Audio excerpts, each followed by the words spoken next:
অর্থাৎ আত্মঘাতী কাকে কাকে বলা হয়?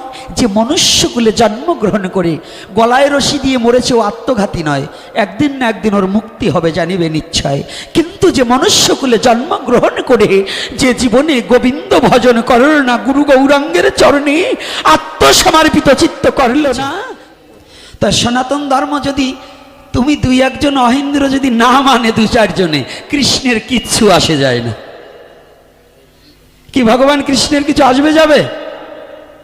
ওই যে আপনাদের মধ্যে একটু জানুন কথা বললেই তো এসে যায়, যেমন নামযজ্ঞে আসলে পরে অনেকরা আবার, বাবুরা আবার কেউ রাগ করবে না, আপনাদের বলছি না, অনেকে বলছে তোর নামযজ্ঞে আমি আর যাবো না, এই রাখলো খাতা, মানে ক্যাশিয়ারের যদি একটু কম পড়ে, সভাপতির যদি একটু কম পড়ে, সেক্রেটারির যদি একটু কম পড়ে, এই নেও খাতা, আমি আর এই তোমাদের সাথীবাতি নেই, আমি চললাম, আমি আর আসবো না। তুমি এটুক চিন্তা করো না, তোমার মতো লোক না আসলে ভগবানের নাম বন্ধ হবে না, কিন্তু তুমি ভগবানের নাম ছাড়া চলতে পারবে না। কি ওই রকম দু চারজন বাবু না আসলে ভগবানের নাম কি বন্ধ হয়ে যাবে? তো ওনার তো জ্ঞানই নেই, উনি বলছে এই আমি আর নামযজ্ঞে যাব না। তুমি কি করে ভাবলে যে তোমার মতো বাবু ওই যার নামে আসবা না, ওই নামকারী অনাদিরাদি গোবিন্দ তোমার মতো বাবু নিমিষের মধ্যে কাবু করে দিতে পারে। তো এইবার আমার মতো ব্যক্তি যদি বলি নামে না যাব, ওই সাধু সঙ্গে না যাব, এতে কি একজন সাধুর ক্ষতি হবে? ক্ষতিটা কার? আমার। আমি আত্মঘাতী হয়ে গেলাম। অর্থাৎ আত্মঘাতী কাকে কাকে বলা হয়? যে মনুষ্যকুলে জন্মগ্রহণ করে গলায় রশি দিয়ে মরেছে ও আত্মঘাতী নয়, একদিন না একদিন ওর মুক্তি হবে জানিবে নিশ্চয়। কিন্তু যে মনুষ্যকুলে জন্মগ্রহণ করে যে জীবনে গোবিন্দ ভজন করল না, গুরু গৌরাঙ্গের চরণে আত্মসমর্পিত চিত্ত করল না, ওই হলো বিশ্ব জগতের মাঝে, সাউন্ডটা আর একটু বাড়বে, ওই হচ্ছে বিশ্ব জগতের মাঝে আত্মঘাতী, ওই হচ্ছে আত্মঘাতী। রাধে রাধে থাক, পড়ে গেছিল। তাহলে আত্মঘাতীকে যে মনুষ্যকুলে জন্মগ্রহণ করে গুরু গোবিন্দ ভজন করে না, এর মতো আত্মঘাতী পৃথিবীতে আর মিলে না। বিষ খেয়ে লোক মারা গেলে সে আত্মঘাতী নয়, তার আত্মাটা সুস্থ থাকবে, অন্য জায়গা হয়তো অন্য জন্ম পাবে, শাস্তি ভোগ করে আবার ভগবত ভজন করতে পারে। কিন্তু এমন দুর্লভ মনুষ্য জন্ম পেয়ে যে অহংকারের বশীভূত হয়ে মুখে সদা সাধু নিন্দা করে, কৃষ্ণ নিন্দা করে, কৃষ্ণ নামের নিন্দা করে, গীতা ভাগবতের নিন্দা করে জীবনটাকে হেলায় হেলায় হারিয়ে দিল, কিন্তু একবার গুরু গোবিন্দের ভজন করল না, তার মতো দুরাচারী আর জগতে মিলল না, তার মতো দুরাচারী আর পৃথিবীতে মিলল না। ওই হচ্ছে বড় আত্মঘাতী। কারণ দেবতাদের চেয়েও সুদুর্লভ জন্ম হচ্ছে মনুষ্য জন্ম। দেবতার যে পুজো করছেন, কালী পুজো, দুর্গা পুজো, রক্ষাচণ্ডী পুজো, শীতলা পুজো, কত নানা রকম পূজা সনাতন ধর্মে আছে। এই দেবতাদের চেয়েও শ্রেষ্ঠ জন্ম হচ্ছে মনুষ্য জন্ম। মানুষ যে দেবতার পুজো করে, এই দেবতাদের চেয়েও শ্রেষ্ঠ জন্ম হচ্ছে কোন জন্ম? মনুষ্য জন্ম। কেন? কোন দেবতার জন্মে গোবিন্দ ভজনের অধিকার নেই, একমাত্র রাধা গোবিন্দ যুগল ভজনের অধিকার আছে এই মানুষের। অন্য কোন দেবতার রাধা গোবিন্দ যুগল ভজনের কোনো অধিকার নেই, কোন দেবতার নেই।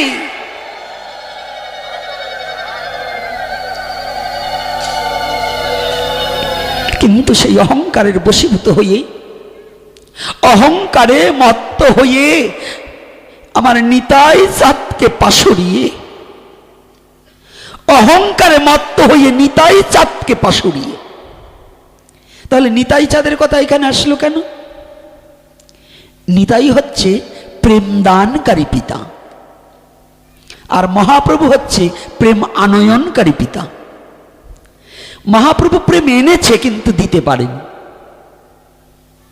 কথাটা ভালো করে বুঝতে হবে। ওই যে রাধা গোবিন্দ দুটো বিগ্রহ না, তার দুপাশে নিতাই গৌর আছে, কিন্তু একটা সিটিং করাটা একটু ভুল হয়েছে। ওই একই বেদির উপরে দুজনকে বসানো যাবে না, এই দুটো লীলাকে। রাধাকৃষ্ণ লীলাটাকে একটা ধাপ উপরে উঠাতে হবে। ওই রাধা গোবিন্দর ওই বসানের নিচে একটা করে ইট দিতে হবে, কারণ রাধা গোবিন্দ থাকবে সর্ব উপরে।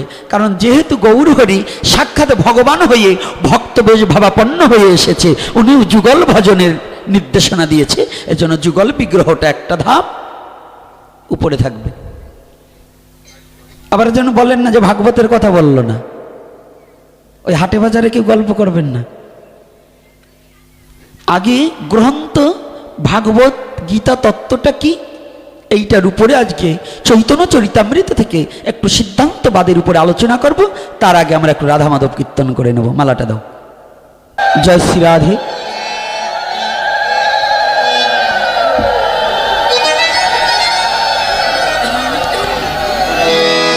ভজনটা কেমন, আর একটু চেপে চেপে বসুন। আমি অনেক ফাঁকা দেখছি, পিছনের আমার বাবাদের অনেক কষ্ট হচ্ছে। অনেক একটু মা আপনারা একটু কৃপা করে আর একটু কষ্ট করুন। হ্যাঁ আমার ভালো মা, হ্যাঁ ও মা একটু একটু, বাবারা আমার একেবারে ভালো বাবার, একেবারে আপন বাবা, একটু কাছায় বসেন, একেবারে আপন বাবা, আর একটু কাছায় বসেন। হ্যাঁ আরও 5 জন ভক্তকে একটু বসতে দিন। হ্যাঁ একেবারে পর না, সৎ বাবা না, আপন বাবা। এই আপনারা সৎ বাবা হবেন না কি আপন বাবা হবেন? কে সৎ কি খারাপ নাকি, অসৎ নাকি? তা আপন বাবা কি অসৎ নাকি? তাহলে সৎ এটি দোষ কি? সৎ মানে কি ভালো। তা আপনারা একেবারে আমার সৎ বাবা, তাড়াতাড়ি একটু বসেন। আচ্ছা যাক, ভজনের দিকে আজকে দুটো আলোকপাত করা কথা বলে যাই। আর আপনাদের চরণ পাবো কিনা কোনোদিন জানি না, আর আমার ভাগ্যে আপনাদের চরণ দর্শন হতেও পারে, নাও হতে পারে। কারো জীবনে একটা বছরের জন্য হারিয়েও যেতে পারে। গত বছর যে নাম যাদেরকে বদনখানা দেখেছিলাম, এবার অনেক বদনগুলো হারিয়ে ফেলেছি, অনেক বদন হারিয়ে ফেলেছি। আজকে আমি দিনের ভাগে দিবাভাগে যখন ঘুরলাম, দেখলাম প্রায় 6-7 জনকেই দেখলাম তারা এহলোক থেকে পরলোকে পাড়ি জমিয়েছে। না জানি আমার জীবনেও কখনো যেন সেই সময় নেমে আসবে, আর আপনাদের মতো ভক্তের চরণ দর্শন থেকে আমার বঞ্চিত হতে হবে। আর হবে না এ জীবনে আপনাদের মতো ভক্তের চরণ দর্শন করা। প্রেমের ঠাকুর শ্রীমান গৌরহরি,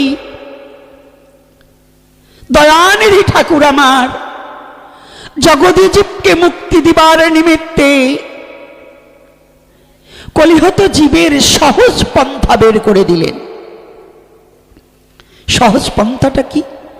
যাগ যজ্ঞ যত ছিল এই কলির কালে হত হলো। হত মানে কি? মৃত্যু। হত মানে মৃত্যু। কলির যুগে কোনো যাগ যজ্ঞ এগুলো হত্যা হয়ে গেছে, মরে গেছে। কলির জীবের জন্য আর কোনো যাগযজ্ঞ প্রয়োজন নেই। কলির জীবের একটা যজ্ঞ, সে যজ্ঞটা হচ্ছে একমাত্র হরিনাম যজ্ঞ। প্রাকৃতিক জগতের যজ্ঞ করলে কাঠ, চন্দন, বেল কাঠ, শাল কাঠ, সুন্দর কাঠ ইত্যাদি লাগে, আর হরিনাম যজ্ঞে ওটা লাগে না। একমাত্র তোমার অহংকারটাকে আহুতি দিয়ে তুমি নাম যজ্ঞ অগ্নি প্রজ্বালিত করে দাও। ওই নামের মধ্যে তোমার অহংকারটাকে পুড়িয়ে দাও। একমাত্র অহংকারটাকে পুড়িয়ে দিতে পারলে জগতে আর কিছুর প্রয়োজন হয় না। কথাটা খেয়াল রাখতে হবে। এই নামে সংকীর্তনের পিতাকে, আপনারা যে সংকীর্তন করছেন, এই সংকীর্তনের পিতাকে, পিতা মানে বাবা, সংকীর্তনের পিতাকে, তার নাম কি?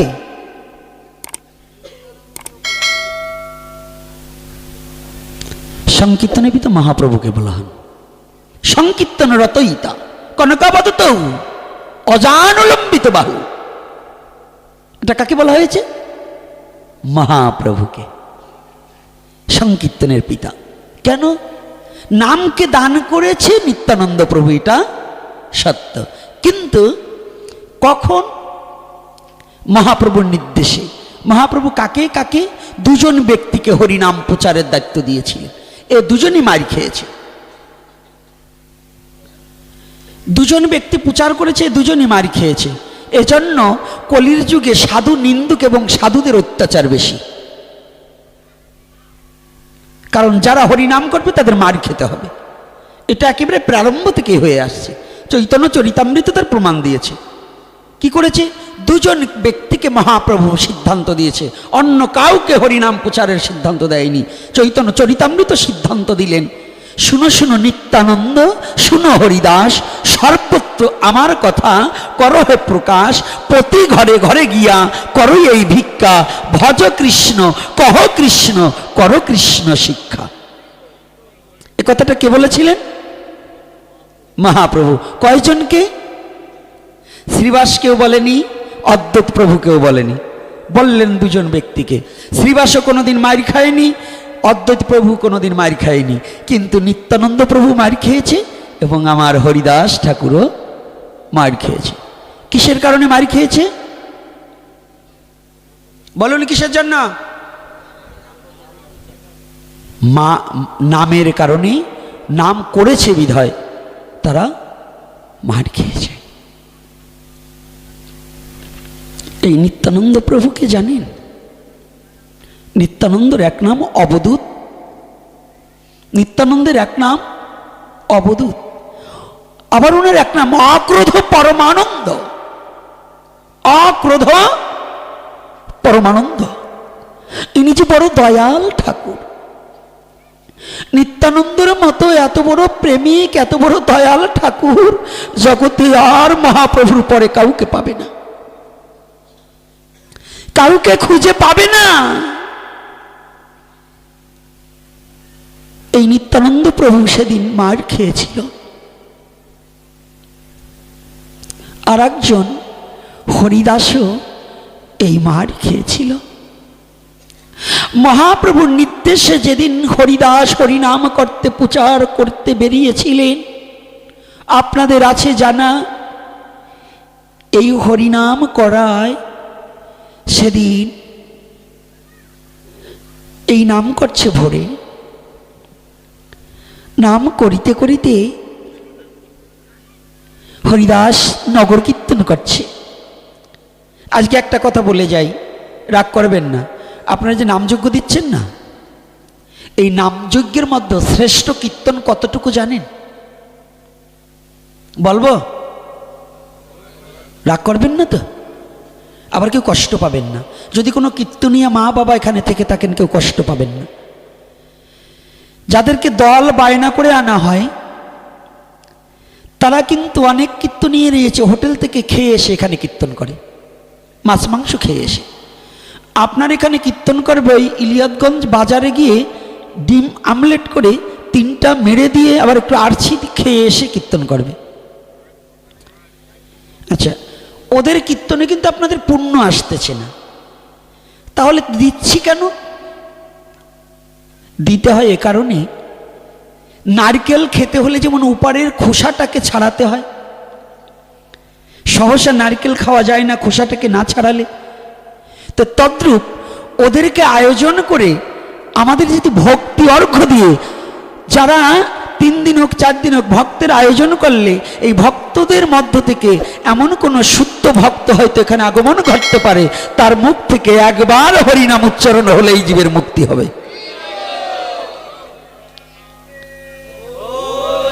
তাহলে কখন?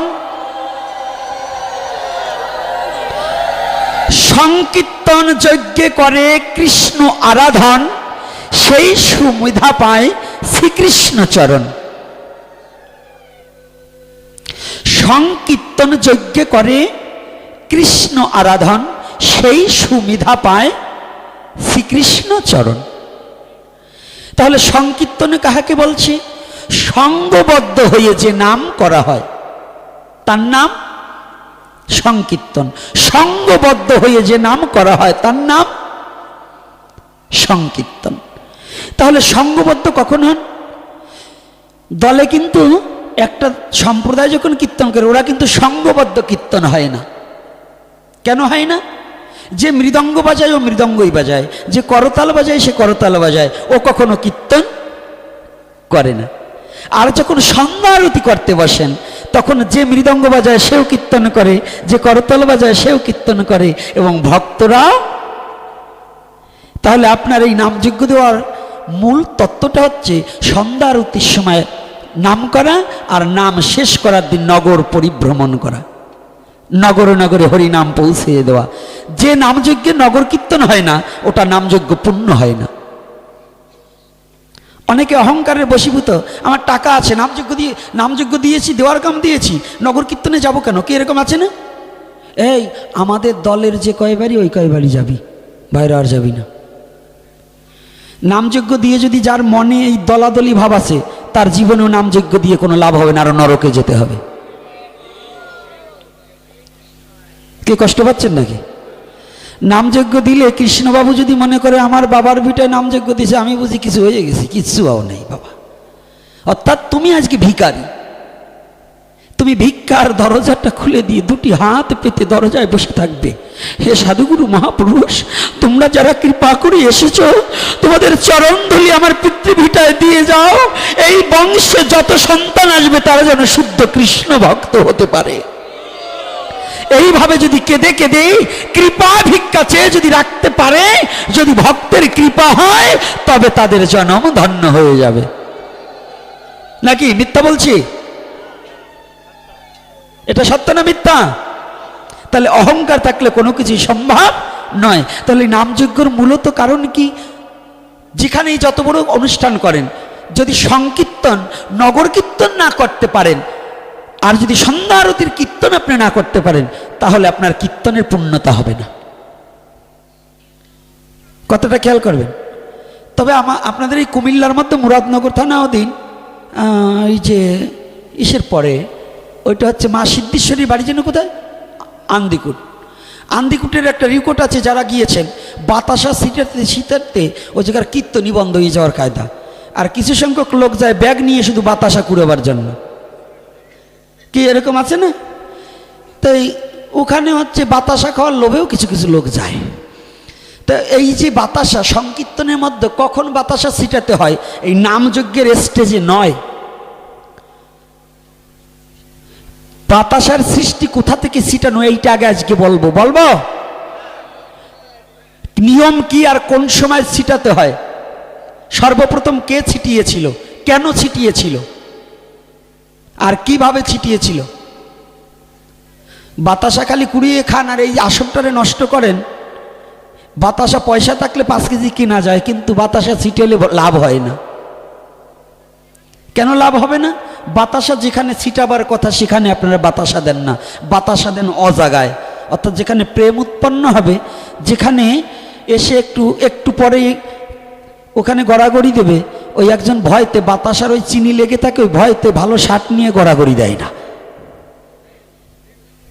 বলুন এটা করে কি না? আচ্ছা, তাহলে ওখানে আসরে বাতাসা ছিটানোর জায়গা নয়।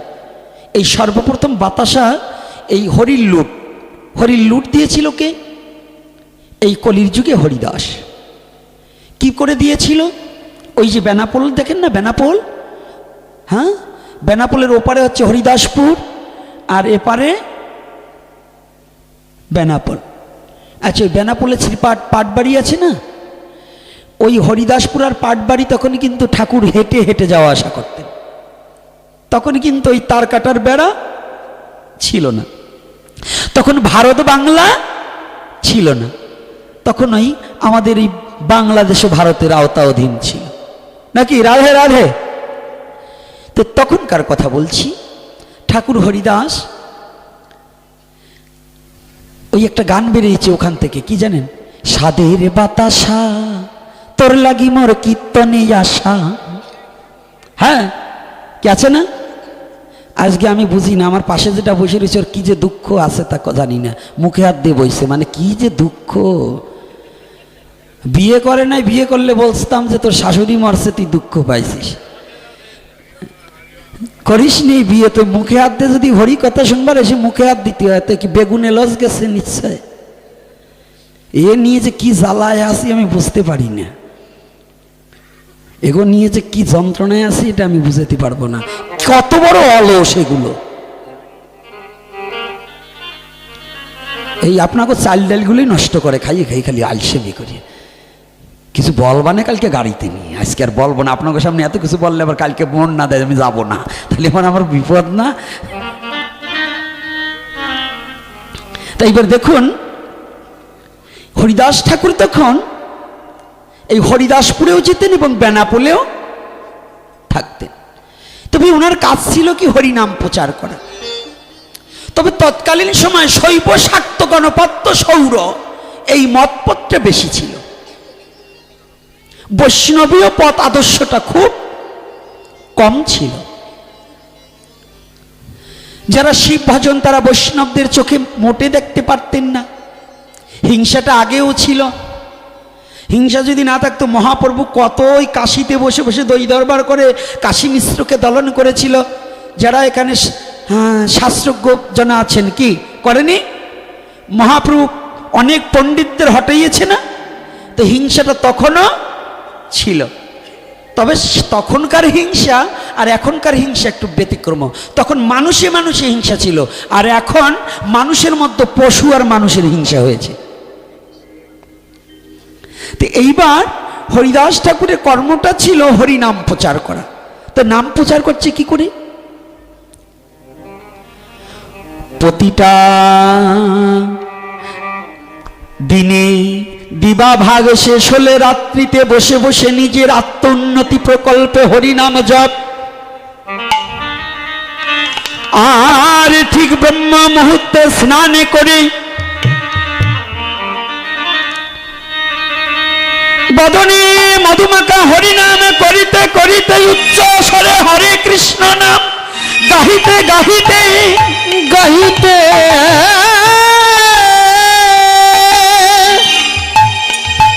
হরিদাস আমার নগরে পরিভ্রমণ করে। আর দুটি বাহু তুলিয়া সবাইকে ডাকিয়া ডাকিয়া বলে, হে